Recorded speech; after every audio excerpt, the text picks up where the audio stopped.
She called him a murderer in front of everyone. But when the night got quiet, he was the one who knocked. They were halfway through the toast when she said it. Murderer. The word hit the room like a dropped glass that didn't shatter, just rang and kept ringing. No one breathed. Someone's fork hovered midair, a piece of meat cooling on silver. A woman's smile stalled and stayed there, teeth out, eyes blank.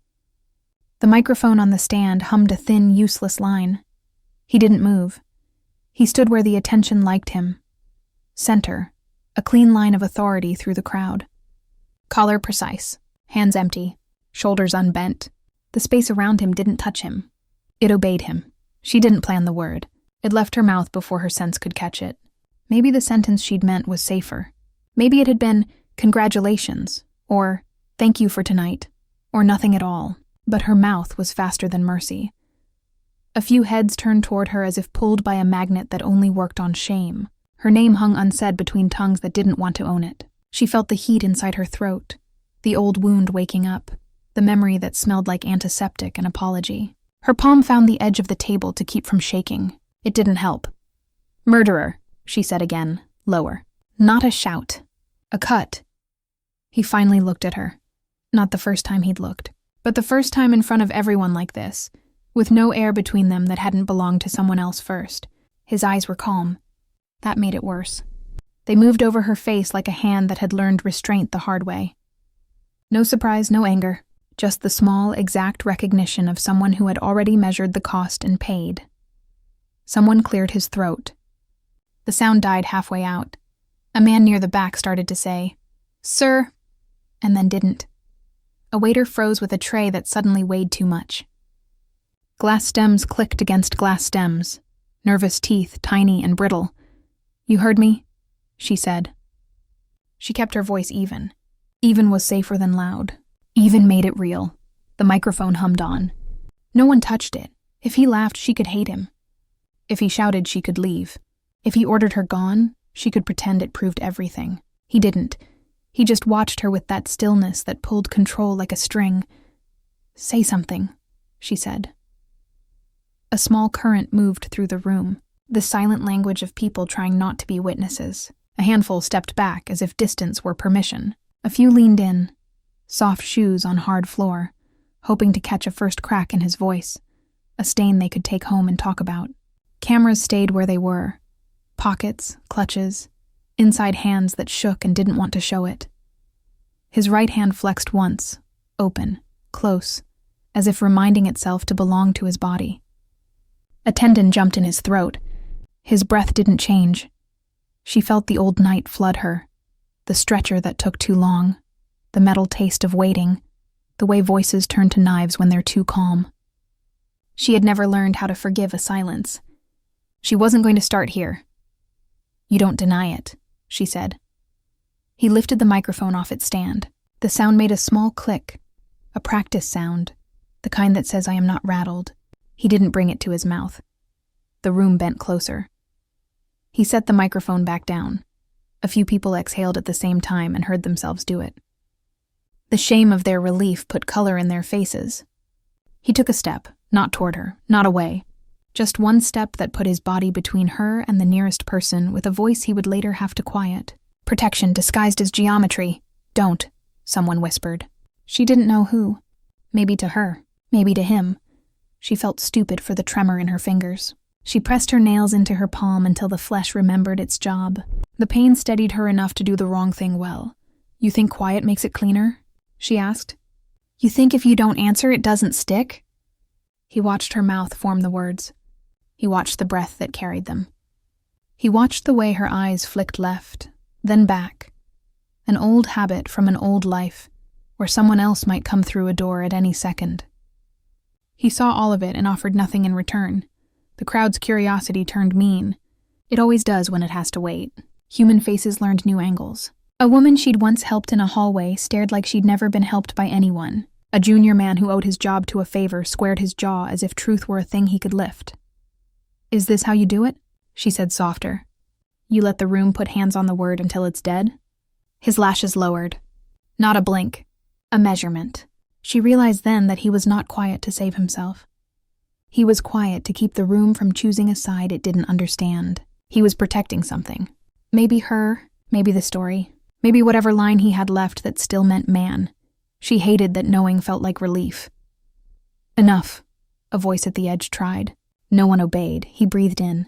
She saw his ribs move the way ribs do when a body keeps itself from speaking by force. The microphone waited. The stand waited. The night waited. He did not. The toastmaster, poor man, raised his glass again. A reflex. The social version of throwing a blanket over a fire that isn't out. He began, and stopped when the syllable sounded like pleading. Do you want me to explain it? She asked him. Her eyes were hot now. Her mouth dry. The words didn't tremble. Do you want me to say the part you won't? His head tilted a fraction. Not curiosity. Permission. She swallowed. The memory that had put her in this room tonight cut through the one that had kept her out for so long. The first time she'd met him, she'd said thank you. The second time, she'd said nothing. This time, she'd chosen a blade. You stood over a body and made a choice, she said. You pretended it wasn't one. A chair leg scraped. Someone muttered, not here, and heard how useless it sounded. The air felt close, the way it does in a room where everyone is pretending not to calculate what happens if the wrong person leaves first. He didn't look away. It would have been kinder if he had. The tightness in her chest eased for 1 second, then returned. Worse. It would have been easier if he'd called her a liar. It would have been cleaner if he'd broken something. Say you didn't, she said, and heard the plea inside the command. He closed his right hand again. Slow. The tendon in his throat jumped once more. He looked at the crowd without moving his head, the way a man looks when he is counting what is his to lose. Then back to her. He didn't answer. The refusal wasn't arrogance. It was selection. He chose what to hold. He chose what to let burn, and he chose not to use her as water. The crowd's heat cooled into a different kind of attention, heavy, ashamed. People remembered favors. They remembered debts. They remembered how far a kind act can travel before someone calls it a weapon. She released the table. Her hand left a faint mark in the condensation ring where someone else's glass had been. It looked like a bruise that hadn't decided on a color. I see, she said. Not loud, not soft, just the size of a truth that fit inside her mouth and nowhere else. He stepped back to where the light hit him best. The microphone stared up as if it had ever mattered. He let his gaze cross her face one last time, and paused at her mouth like a man reading a decision that had already been signed. He lifted his glass, not to drink. To end it. To the work, he said. The room flinched at the sound of his voice, the first actual sound from him, clean and unbroken. People repeated it like an order they could obey without understanding. Glasses rose. Some clinked. Some didn't. The word murderer hung in the air, uninvited, and then sat down like a guest who knew it had earned the chair. She didn't drink. He did. The swallow was slow, deliberate. A man taking responsibility for a room's heartbeat. When he set the glass down, the base touched wood with a small final click that told the night what shape it would be. The room exhaled. Poorly. He turned away from her without turning his back on her. A precision only he could pull off. She felt her chest open and close once more, then tighten like a fist around something small. No tears, not here, not for him. Her voice found one last edge. Happy birthday, she said. A few faces jerked at that. The words were wrong for the scene. They fit him anyway. He didn't look back. He didn't need to. The silence answered for him. The music never restarted. People left the hall in small, organized escapes, chairs straightened, glasses abandoned, conversations resurrected in doorways that sounded too bright. The carpet remembered their footsteps longer than they wanted to. She stayed seated until the clatter became distance. Her pulse hadn't found the room's new rhythm yet. The stage lights dimmed to half, leaving her in a color that wasn't warmth. The microphone still stood, bent slightly toward where he'd been. A single drop of condensation slid down his untouched glass and found the tablecloth. It crawled, slow, like time pretending to move. She didn't look for him. That was the only control she had left. The corridor outside smelled of polish and caution. Voices moved in careful currents. Nothing as reckless as opinion, just statements about coats and traffic and the lateness of the hour. When she stepped through the doorway, those currents parted around her without touching. He was ahead of her, exactly where he should be, the center of a departing crowd. His pace steady, his back too straight to belong to a man who'd just been named. The sound of his shoes on tile measured distance like a metronome no one else heard. Someone murmured, "It's over, don't look." And everyone obeyed. She followed anyway, not close enough to call it following, not far enough to stop feeling the gravity of his silence. He turned a corner slow. She turned after. A service hallway swallowed the noise. Fluorescent hum, air that smelled of lemon and steel, the kind of place meant for no one to see anyone important. He waited there. Not for her, just not gone yet. He didn't ask why she came. He didn't ask anything. He looked at the floor once, then at her reflection in the metal door opposite. His eyes found hers there instead of directly. It made the space feel larger, safer, and somehow more dangerous. "You shouldn't be here," he said. Calm, not warning. Statement. "I said it," she replied, "so I should stand with it." "You've already stood." His tone stayed even. "Go home. I want you to deny it." He didn't. He adjusted his cuff instead. Precise movements that looked like patience until you realized they were the only part of him allowed to move. "Is that restraint?" she asked. "Or guilt?" He looked up then, briefly, directly. The eye contact hit like a pulse under skin, too short to record, too long to ignore. "You mistake silence for confession," he said. "You mistake words for absolution." For a second, the air thickened. A collision of philosophies disguised as conversation. Neither stepped closer. That was the only mercy they still respected. She noticed his hand, the faint tremor in one finger, the kind that costs a man like him more than a wound. The tremor disappeared when he clasped his hands behind his back. "I didn't want to ruin the toast," she said. "You did. I didn't want to lie. You didn't. Then why does it feel the same?" He exhaled through his nose, soft, slow, like cooling metal. "Because truth doesn't clean. It burns." The sentence lived between them, bright enough to see by. Her body wanted to speak again, to apologize or to strike. Neither would survive his calm.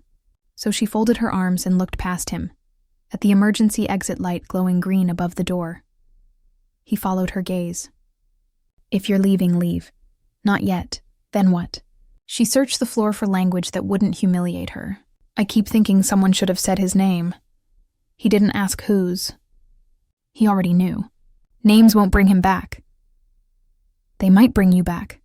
I'm not gone. You were gone the moment you stayed quiet." He turned his head slightly, first toward her, then away. The gesture almost looked like flinching, except he didn't know how to flinch. "Then this is what's left of me," he said. Silence filled in the rest. Thick, deliberate. The fluorescent lights buzzed once, flickered, steadied. Neither of them moved while it happened. When he finally did, it was to check his watch, not his heart rate. "You should eat," he said. She nearly laughed. "That's what you tell me?" "It's late," he said again, like it was explanation enough. He opened the metal door. Cool night air slipped in. City sounds, distant siren, tires on wet asphalt. He stepped aside for her to pass. Courtesy, control, confession, all in one gesture. She paused at the threshold. "You didn't drink." "I don't celebrate." She nodded once, a motion closer to defeat than agreement, and walked out. Behind her, the door closed without hurry. The click was soft, deliberate. It sounded like a secret being resealed. Outside, the night pressed against her face. The wind tasted of champagne gone flat. Her phone buzzed once in her purse, messages, opinions, headlines waiting to be written. She didn't look. A window above her reflected light, just enough to show a shadow that might have been him watching from behind the glass. Or maybe the reflection lied. Either way, she didn't wait to find out. In the taxi, glass between her and the city, she replayed the silence. Not his name, not the word, just the quiet that had followed it. She realized silence had been the only language they'd ever shared. The driver asked where to. Nowhere, she said. Then, softer, to no one. He didn't deny it. The tires carried her away on that sentence. Steady and unbroken. The parking lot was half lit. Rain pressing soft fingerprints into the asphalt. She hadn't expected him to wait. He leaned against the car as if the night belonged to him. Coat collar turned up. Patience folded into posture. When she hesitated at the door, he said nothing. Only opened it. Inside, the air held its own silence. Leather, engine off. 2 heartbeats learning how to share oxygen. He started the car without looking at her. The wipers swept once, then again, setting a rhythm that felt like breathing. Streetlight gold slipped across his face, then hers, then vanished into black. The world outside blurred into motionless rain. Neither asked why they were in the same space again. The question already knew its answer. She watched the road that wasn't moving yet. You didn't have to wait. I wasn't waiting. His voice low, deliberate. You were standing in the rain. That's not reason enough. It was tonight. The seatbelt clicked between them, a small domestic sound that didn't fit the night. He shifted into gear. The hum of acceleration filled the silence she didn't know how to break. Her reflection trembled in the window, distorted by drops racing each other down glass. Every few seconds the city appeared and disappeared, traffic lights breathing red through water. Say it, she whispered. Not accusation, not plea. Just a reflex. He kept his eyes on the road. I already didn't. The heater breathed once. Low and steady, the windshield fogged at the edges, softening the world into shapes without names. She traced a fingertip through the glass, then wiped the mark away before it meant anything. You should have left me there, she said. I almost did. Then why not? His hand stayed on the wheel, though the car had stopped at the light. Because you'd have stayed. The wipers dragged once more. The red light painted the rain blood-warm, then drained to green. They moved again, the hum of tires filling what confession couldn't. He asked, You think saying it helped? No. Then, I needed to see if you'd flinch, did I? She looked at his reflection in the glass. No, that's what hurt. Silence again, thick, breathing. The kind that has weight, not peace. He turned the defroster higher. The rush of air covered the sound of both their hearts missing a beat. You called me what everyone whispers, he said. I just gave it a name. And you think that makes it true? I think it makes it ours. He glanced at her then, brief but full. Eye contact is contact. Her pulse answered first. It shouldn't have. For 3 blocks no one spoke. Streetlights moved over them like seconds. At the corner he slowed. Where? Anywhere, she said. He nodded once, a tiny surrender. When he stopped, she didn't open the door. The rain ticked its soft applause on the roof. Neither reached for the handle. Neither turned away. Her breath fogged the glass again, a small cloud that vanished fast. In the misted window, their faces overlapped, his calm, her ache, 2 ghosts caught in the same reflection. Pretending not to look, he cut the engine. The rain quit, pretending to be louder than what neither of them said. She reached for the handle, missed it once, found it the second time. The door gave with a soft seal-broken sound. Cold air moved in. She stepped out, then stopped when her heel slipped on the curb's wet edge. He was there without crossing the line between them. Hand near, nod on. Careful. I'm fine. You're shaking. I'm not. She was. A pair of men pushed through the lobby's glass, voices too bright for midnight. Their laughter snagged on her like a hook. She fumbled her keys, the ring skittering across the tile toward the drain. He moved first, not fast, just certain. A shoe over the grate, fingers down. Metal found metal. He straightened and offered the keys in a way that made refusing them feel childish. She reached. He didn't touch her. The transfer was clean. Still, her hand steadied between his palm and the cold. Thank you, she said, because the body knows its lines. Use the side door, he said. Less stairs. That a safety tip or an order? A fact. They crossed the short awning without speaking. The side door stuck half an inch from the frame, swollen by weather or neglect. She set her shoulder to it, stubborn. It held. He placed his palm against the metal next to her shoulder. One push, slow enough to look like patience rather than strength. The door yielded and pretended it was its idea. Inside was lemon, old carpet, a hum she felt in her teeth. He let the door close behind them with the kind of care that keeps a secret. The vestibule lights were the wrong color for faces. It didn't matter. She watched his in the reflection on the mailboxes anyway. He looked like a man performing being alone. She dug for the right box, then for whatever waited. A finger slipped. A thin paper edge bit skin. She hissed once, more breath than sound. He saw it. Of course he did. It's nothing, she said, already lifting her hand out of sight. He didn't reach for her. He reached into his inside pocket and came back with a small strip. Clear wrapper, white pad, the kind of care you only carry if you've had to use it on yourself. He set it on the narrow shelf under the mail slots. Not an offer, an availability. She looked at the strip, at him, back at the strip. Her pride was louder than the sting for a full 3 seconds. Then she took it with her left hand and made a mess of the wrapper. Here, he said, very quiet. Not to command. Too steady, she let him. His fingers brushed hers just long enough to place the bandage, just gentle enough to register as something other than control. He pressed the adhesive edges down, then lifted away too quickly like heat. He didn't examine his work. He didn't ask if it helped. He just looked at the tiny square of white like it could fix anything larger than itself. She heard herself say it before she decided to. You shouldn't. What? Be kind. His mouth almost moved.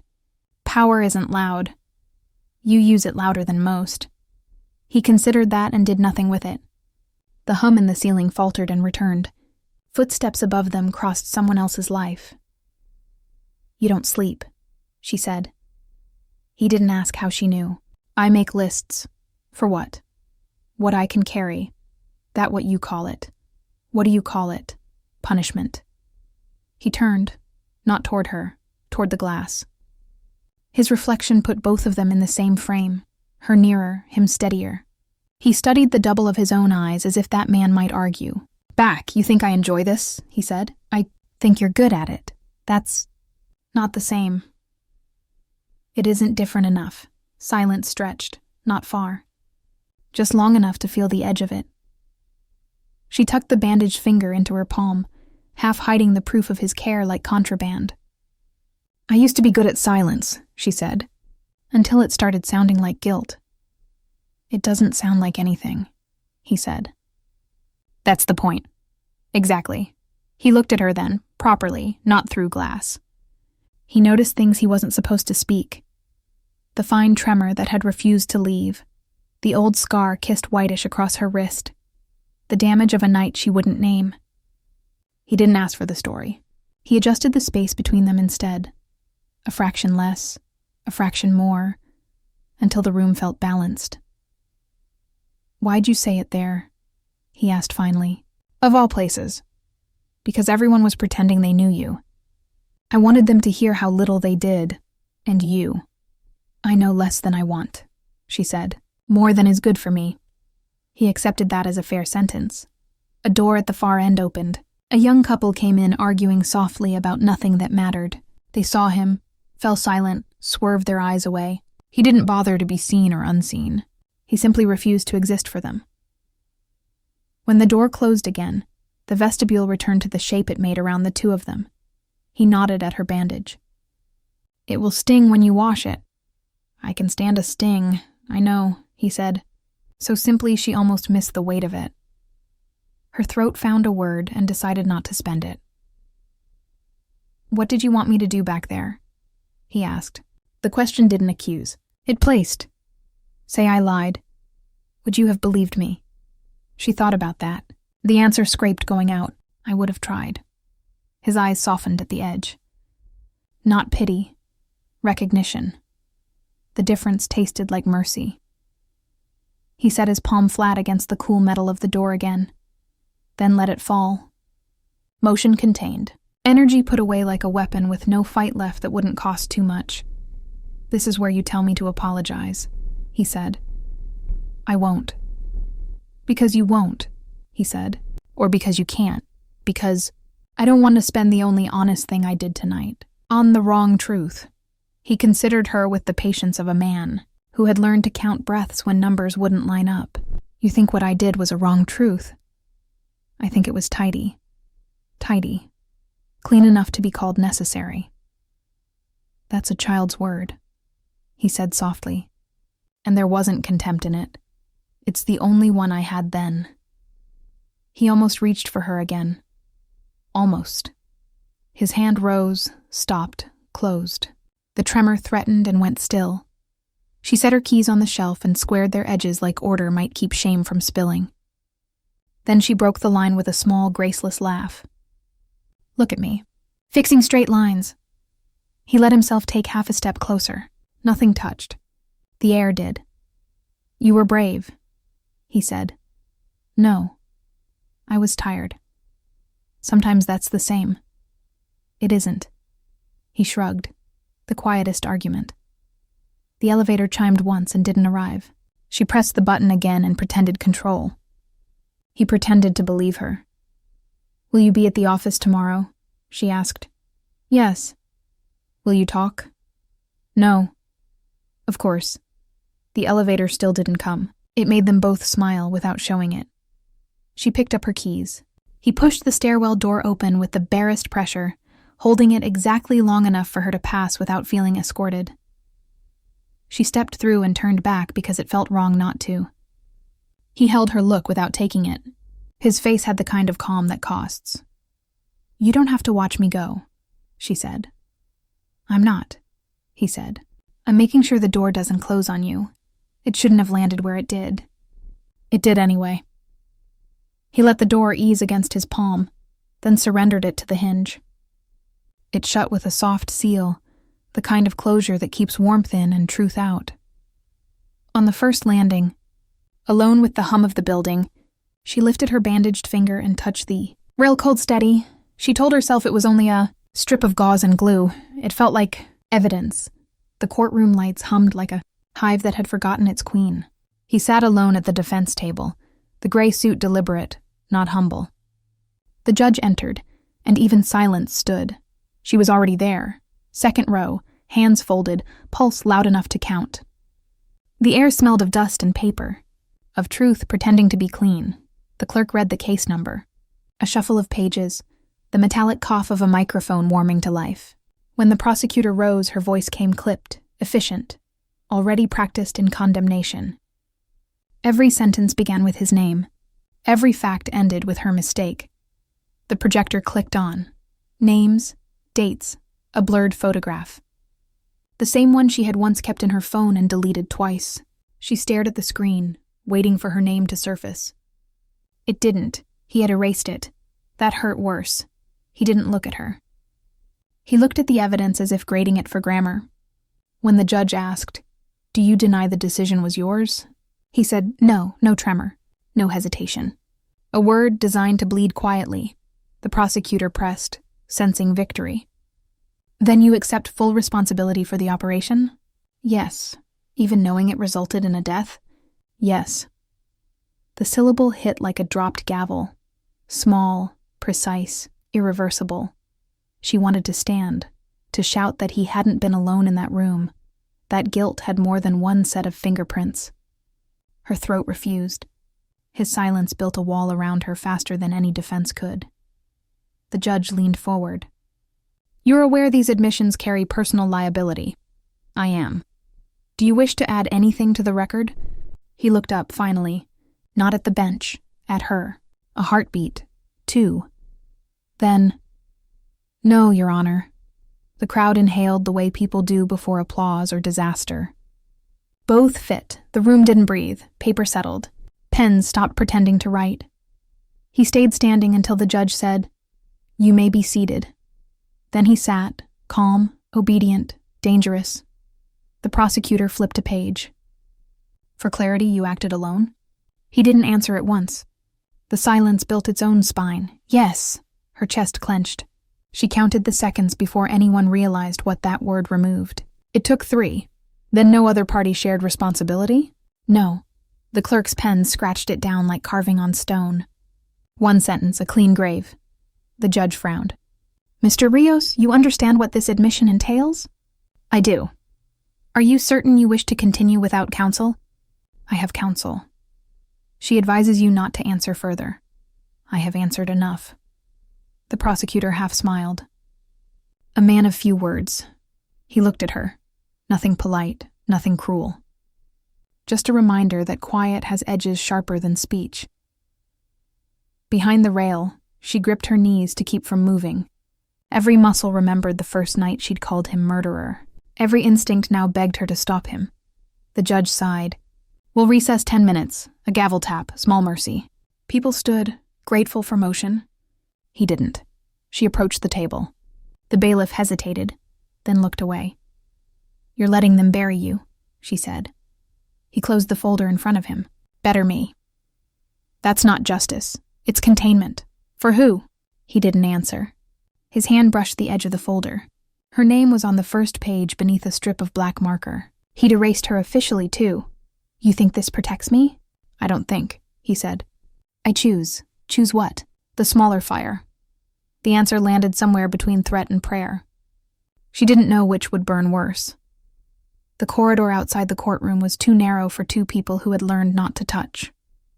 Tile underfoot. Fluorescent hum. Silence with a pulse. He leaned against the wall, jacket off, tie loosened. A man dismantled, not defeated. She stopped a meter away, where the echo of his breath still lived. They'll crucify you, she said. They'll be tidy about it. You could tell them. I could, he said. Then they'd start asking why you were there that night. She looked away. The same night, the same body, the same truth they had both spent months pretending to carry separately. You're not doing me a favor, she said. You're ending yourself for a lie. It isn't a lie, he said. It's the version that hurts less people. That's not justice. It's triage. The hum overhead faltered, the light dimming for half a breath before recovering. Her throat tightened with it. You think this makes you noble? He shook his head. No, it makes me useful. She stepped closer. Then use me. Let me say what I saw. I can't let you. You don't own me, don't I? He asked, softly enough to be a confession. Not the way you mean. The way a secret owns its keeper. Her pulse stuttered. Tell me you don't mean that. He didn't. He simply looked at her the way a man looks when his sentence has already been read aloud. She whispered, Why did you wait for me outside that night after the banquet? He let his eyes close once. When someone calls you a murderer, you should at least see her home. A hollow laugh escaped her. That's not mercy. No, he said. It's habit. She stepped closer until the sound of her heartbeat entered his space. Then what is this? She asked. Debt, he said. Collected in silence. She wanted to argue, but his eyes did the arguing for him. Steady, unapologetic, resigned. She realized he was no longer fighting for innocence. He was fighting for her name to stay out of the fire. That was the new truth. The bailiff's voice broke the spell. Court back in session. He straightened his tie without looking at her. She caught his hand mid-motion. His fingers froze, just long enough for the air to change temperature. Don't do this, she said. He didn't pull away. He just lowered his hand until her grip fell off it. Someone has to end it clean, he said. I'm good at clean. He walked back through the door before she could speak. The building was empty except for the hum of the security lights. He sat at his desk, jacket off, tie undone, the day's trial folder open but unread. The clock on the wall kept time in small acts of violence. She didn't knock. The door swung once, closed on its own. Her heels marked the floor, slow, hesitant, like she was afraid of sound itself. He didn't look up. You shouldn't be here. I couldn't sleep. That's how guilt works. That's how innocence does, too. The desk between them looked wider than it was. Papers, pen, a glass of water gone flat. She reached for the chair opposite and didn't sit. The silence had a pulse again. Slow, patient, waiting to see who would breathe wrong first. You let them call you everything I did, she said. He finally met her eyes. Someone had to. You keep saying that like it makes sense. It does to me. You could fix it. He smiled without moving his mouth. You think truth fixes things? The light above them flickered, a tired heartbeat. She watched it instead of him. Tell me you're not proud of this. I'm not proud, he said. I'm consistent. The air between them changed temperature. Colder near him, warmer where she stood. Her hands curled against her sides. What happens when they take you in? He looked at the file again. I finish what you started, she whispered. Then finish it here. He closed the folder. The sound was small, final. He stood, gathering stray pages, methodical as breathing. The movement gave her time to find the courage she hadn't earned.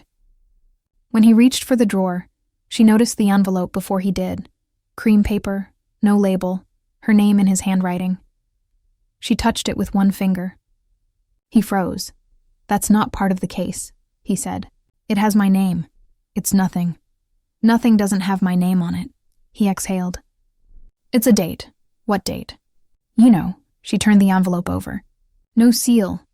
Just the faint indentation of pressure where his pen had hesitated before finishing her name. Why today? She asked. He didn't answer. Instead, he walked to the window and leaned his hand on the glass. The city outside blinked in the rain, tiny confessions caught in neon. Because it's your birthday, he said finally.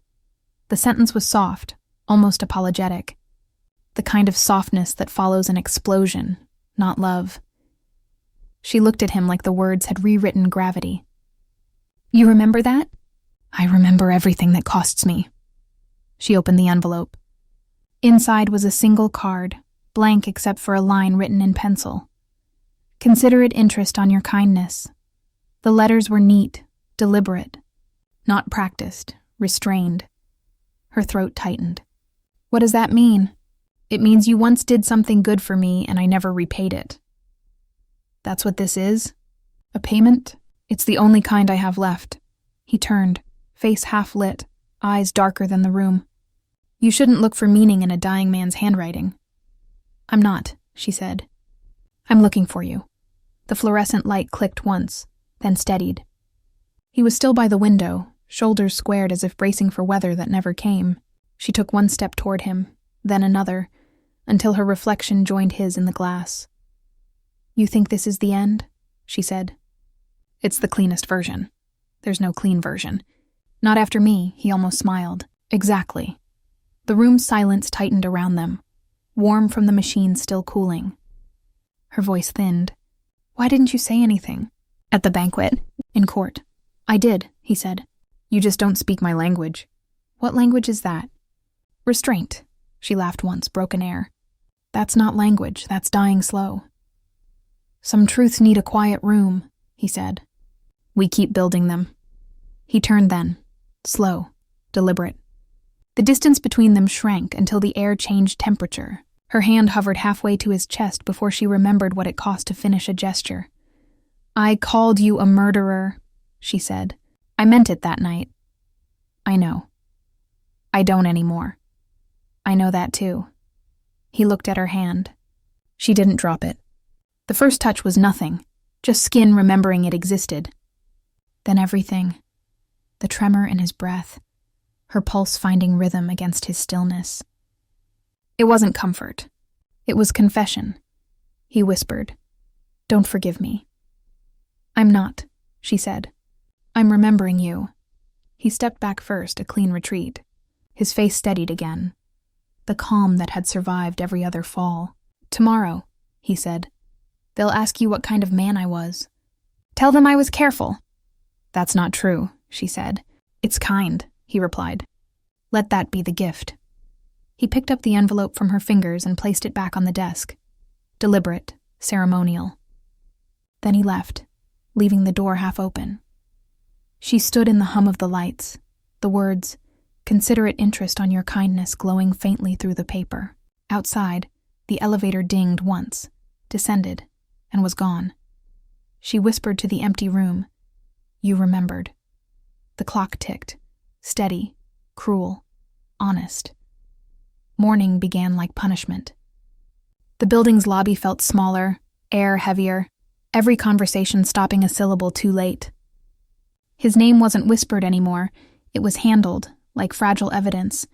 The newspapers arrived stacked on reception. Her own face wasn't printed, but the outline of her absence was. She turned the pages anyway, looking for the hole where she should have been mentioned. Upstairs, the blinds were half closed. A meeting she wasn't invited to ran long. Laughter at the wrong moment leaked under the door. She knew that sound. Survival dressed as distance. When she found him, he was in the hallway outside his office, box in hand. One hand because the other still carried the file marked Case 42-9. He saw her, then looked at the box again. "They don't wait long," he said. "They never do," she replied. He offered a small smile, the kind that hides exhaustion. "Administrative leave. Sounds clean, doesn't it? Cleaner than truth." A secretary passed, head down, pretending paper was more interesting than people. The elevator chimed. No one entered. The pause between doors closing was indecently long. "You expected this?" she asked. "I engineered it. Why?" He shrugged once. "They needed a villain. I had the practice." The box trembled when he adjusted its weight. Inside were only files and the envelope she'd left on his desk the night before. He didn't look at it. He didn't have to. She reached to take the box. "Let me help." "Don't," he said. "You can't be seen touching what I carry." The sentence landed sharper than intended. She folded her arms and stepped back, the space between them officially sanctioned. The elevator closed on him. She watched her own reflection fade in the mirrored doors, then stepped in before they met. He didn't move aside. The box balanced between them like evidence. Somewhere below, the cables hummed, carrying them through silence that felt engineered. "They'll ruin you," she said. "They already did. I just signed the paperwork." "You think this ends it?" "It ends the noise." The floor numbers blinked down. 11, 10, 9. "Stop pretending you're fine." "I'm not pretending. I'm rehearsing." "For what?" "Absence." Her breath caught. "That isn't noble." "I didn't say it was." The doors opened to the parking level. No one waited. No witnesses this time. He walked ahead, slow, each step measured to sound deliberate, not defeated. Fluorescent lights hummed overhead, same pitch as the courtroom, same color as the office. "Different verdict. You're not coming back," she said. "No. Where will you go?" "Somewhere quiet." "That's not an answer." "It's all I have left to give." She followed until the echo of her heels filled the entire garage. He set the box on the hood of his car and leaned against it, eyes closed, breathing like a man counting backward from a ledge. "They'll ask me what happened," she said. "Tell them I was what they needed me to be. And if they ask about me, tell them nothing. Why? Because nothing lasts longer than truth." He opened the car door, placed the box inside, and left the envelope on the passenger seat. Her hand pressed against the cold metal as he closed it, the contact thin as a goodbye. He started the engine but didn't shift.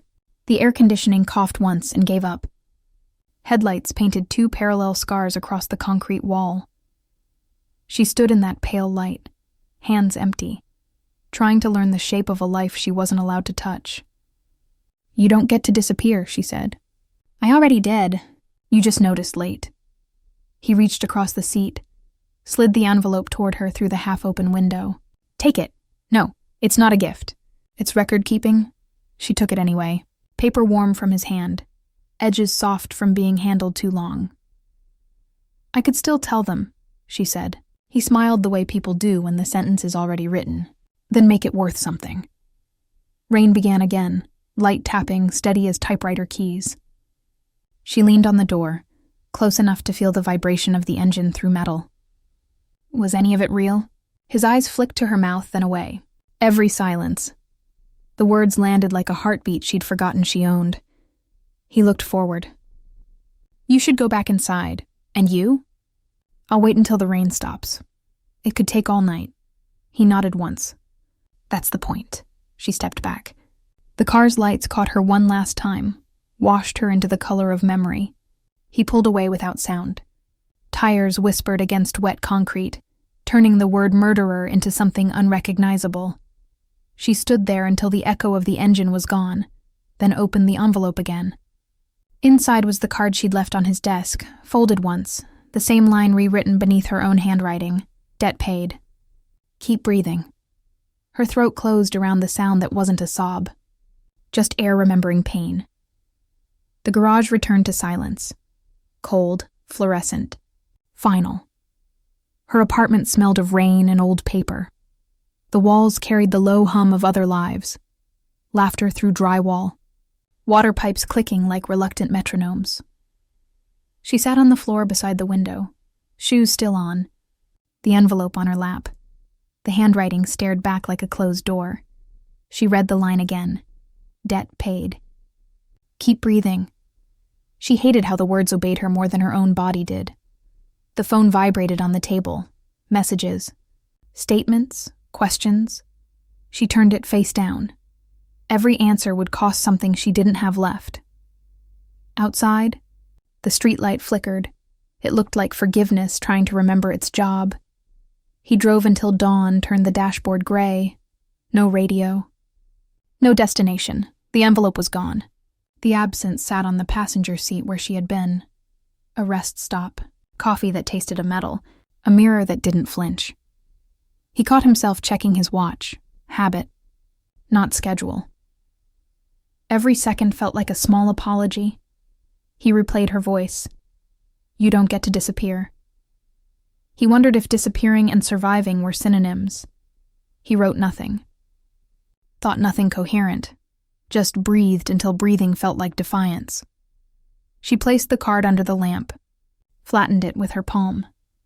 The paper was thinner than it looked, strong only when untouched. Like them. She whispered the line he'd said in the office. Some truths need a quiet room. This was one. Her chest hurt where the quiet lived. He found a motel that charged by the hour and took the whole night. The key was plastic, the walls thin. He sat on the bed, tie still knotted, hands clasped as if in prayer but not for mercy. From the next room came the muffled sound of a TV news anchor reciting Weather and Consequence. Turned it off through the wall by will alone. The envelope's ghost wouldn't leave the seat of his mind. He saw her handwriting every time he blinked. He told himself. That was proof he hadn't erased her completely. Proof. Or punishment. He couldn't tell which. Dawn found her still awake. She stood at the window, watching traffic crawl like a slow confession. She whispered his name once. It sounded unfinished, then quieter. Thank you. Not forgiveness. Just acknowledgement. He wrote one sentence on hotel stationery, folded it, and left it under the lamp. I did what I was taught. Hold the line until someone else can cross it. He didn't sign it. Names ruin balance. He walked out before the sun finished rising. 2 rooms, 2 clocks, same minute hand. Neither of them moved when it reached 12. The sound it made was small, almost kind. The rain had stopped pretending to matter. She found him 2 days later in the one place that still had his smell, the small chapel at the edge of the city courthouse, built for the guilty who prayed after verdicts. He was there without coat, sleeves rolled once, head bent but not bowed. The candle rack threw uneven light across the stone. Shadows moved like breath. You left this. Her voice startled even the walls. She held up the hotel note, edges creased from her pocket. He turned slowly. I didn't expect you to find it. You knew I would. Then maybe I wanted you to. Her heartbeat argued with her logic. Why write it? Because confession without witness is arrogance. And I'm your witness. You've always been. She sat beside him on the wooden bench. The air smelled of wax and dust. He didn't move closer, but the space felt occupied by their silence. I tried to hate you, she said. I'd have preferred that. It didn't stay. I know. They watched the flame tremble between them. Every flicker looked like it might go out and didn't. I thought you'd disappear, she said. I did. And yet you're here. I wanted to see if you'd still say my name. She whispered it once. It came out like surrender. He turned his hand palm up on the bench. No command, no plea. She stared at it, then set hers there, fingers shaking once before finding stillness. The warmth startled her. Not heat, pulse. Proof. I lied about one thing, he said. Only one? The night at the banquet. When you said murderer. What about it? I was angry. Not at you, at the part of me that agreed. She closed her eyes. I wanted you to break. You did. I wanted to see if you'd bleed. I did, he said, just not where anyone could see. The quiet that followed was the closest either had come to peace. The candles guttered. Smoke curled upward, thin and graceful. He looked at her, soft-eyed, tired. What now? She asked. He smiled, almost human. Now we live with it. That's all? That's everything. She leaned her forehead against his shoulder. Not embrace, just gravity. He exhaled once, the first sound that didn't hurt. When she finally stood, she didn't look back. He watched her leave through the glass door, the faint reflection of both of them vanishing in opposite directions. The last candle went out on its own. She found the warrant on her desk before sunrise. Plain paper. His signature already on it. Transfer of liability. His confession formalized, notarized, irreversible. Her throat closed before she finished the first paragraph. Every sentence was a doorway he'd walked through alone. Downstairs, officers moved quietly. The sound of boots on marble, the rhythm of order executing mercy. She ran anyway. He stood outside the building.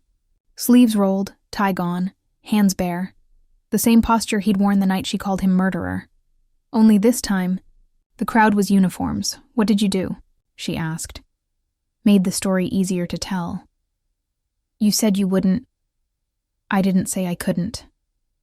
The officer beside him shifted, waiting for the signal. He gave it himself. One nod, don't, she said. You wanted justice. This is what it costs. They let her walk with him to the car. Every step sounded like punctuation. She tried to find anger. Couldn't. You think this saves me? It spares you. That's not the same. It's close enough for the report. He smiled once, faint, breaking. You were right, you know. I am what they say, just not the way they mean. Her voice splintered. Say something real. He looked at her, and the sentence that followed unmade her. Every choice has to die somewhere. Let this one die with me.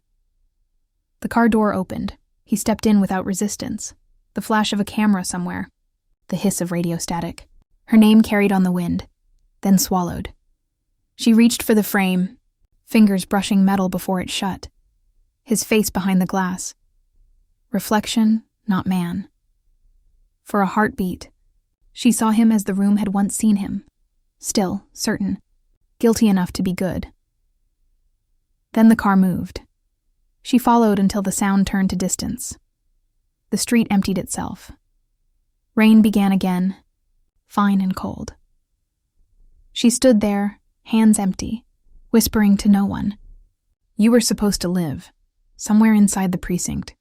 A light flickered, the same faulty bulb from the banquet hall. It steadied once, then went out. The station corridor smelled of wet stone and ink. She signed 3 forms she didn't read. Her name looked unfamiliar in blue carbon copy. When the officer said, he asked that you be notified, she didn't ask of what.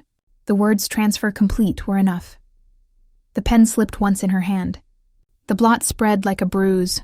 Outside, daylight had the wrong color. Too thin, too polite. A reporter called her name. The sound ricocheted off glass and died before it reached her. She walked until the sound of the city stopped trying to matter. She ended up by the river. Not planned, just gravity. The same river that split the city. The same one that carried away stories that didn't fit. Water moved slow, brown-gray, unashamed of what it hid. She sat on the railing, envelope in pocket. This one wasn't from him. Official letterhead this time. His signature again, smaller, harder. A date at the bottom. No goodbye. Just procedure. She unfolded the paper until it tore at the crease. The sound reminded her of fabric, of the shirt she'd gripped the night he walked away. The sky opened briefly, light that almost looked like forgiveness. She let it touch her face, let it mean nothing. When the rain returned, it didn't surprise her. She whispered, "You said you'd end it clean." The river answered with motion. She dropped the letter. It floated, turned once, sank. Ink blurred, but the line for immediate custody transfer lingered a second longer than it should have. Her reflection wavered in the water, her face, his shadow overlapping it. For a moment she saw both, then only current.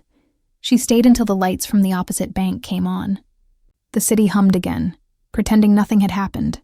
Her hands were cold. Her voice barely made a sound. "You finished it. I'm the one still here." The wind carried the words away without echo. That was mercy. The hall was empty again.